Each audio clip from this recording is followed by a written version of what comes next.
Un groupe de concubines se divertit agréablement au bord de la rivière. Ça n'a rien à voir avec le fait d'aller consoler la princesse qui vient de perdre son mari. Pendant ce temps, la princesse est seule dans la rivière, plongée dans la tristesse. Mais qui l'aurait cru? Quand elle est occupée à cueillir des fleurs sur les rives du Nil, elle voit soudain un panier emporté par la rivière dans les roseaux. Par curiosité, elle ouvre le panier avec précaution. Elle y découvre un bébé garçon encore en train de pleurer. Quand les concubines lui demandent ce qu'elle a trouvé, la princesse Bithia leur ordonne de s'éloigner d'elle. Elle fait signaler à sa servante Merme de les renvoyer. Bithia a toujours prié pour avoir un enfant avec son mari décédé. L'apparition du bébé est la réponse qu'elle attendait. Elle croit que c'est un cadeau envoyé par Dieu par l'intermédiaire de son mari décédé. Mais quand Merme voit le tissu qui couvre le bébé, elle se rend compte que c'est l'enfant d'un esclave hébreu. Elle conseille donc à la princesse de réfléchir bien avant de l'adopter. Mais Bithia est convaincue que l'enfant grandira prospèrement au palais. Il deviendra le prince du pays, au-dessus de tous les hommes. Elle ordonne à Merme de le servir comme elle la sert elle-même. Elle plonge le panier au fond de la rivière pour détruire l'épreuve. Mais Merme cache secrètement ce morceau de tissu. Bithia lui ordonne de lever la main, de jurer de ne jamais révéler ce secret jusqu'à sa mort.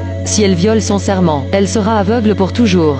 Parce qu'il a été trouvé flottant sur la rivière, Bithia donne à l'enfant le nom de Moïse. Parce qu'une comète est tombée dans la ville, le grand prêtre prédit qu'un prophète apparaîtra parmi les esclaves hébreux. Sa naissance détruira le royaume établi par le pharaon. Le pharaon, effrayé, est obligé de donner l'ordre que tous les nouveau-nés garçons des esclaves disparaissent. Ne pas laisser aux esclaves la chance de lancer une révolte. Mais une esclave a reçu la volonté de Dieu. Elle a mis l'enfant dans un panier en osier, pensant qu'il fallait le jeter dans le Nil pour sauver la vie de l'enfant. Il est évident que Dieu a d'autres plans pour le sort de l'enfant. Dans les bras de Bithia, Moïse est devenu un prince beau et charmant. Il est très aimé par le peuple. Même s'il n'est que le neveu du pharaon, il reçoit encore la faveur du pharaon. Cela suscite la jalousie de Ramsès, le fils du pharaon. Même la princesse Nefertiti admire beaucoup Moïse. Et ils vont se marier peu après. La haine de Ramsès envers Moïse devient de plus en plus forte. Si Ramsès remplace son père sur le trône, il sera un pharaon plus cruel que son propre père. Cela est tout le contraire du caractère du prince Moïse. Moïse a une nature sage et juste envers les autres. Il n'hésite jamais à aider les esclaves qui ne savent pas se protéger eux-mêmes. Quand il apporte une grande quantité de bois d'ébène et de cyprès, pour honorer le pharaon, Ramsès lui cherche volontairement des ennuis.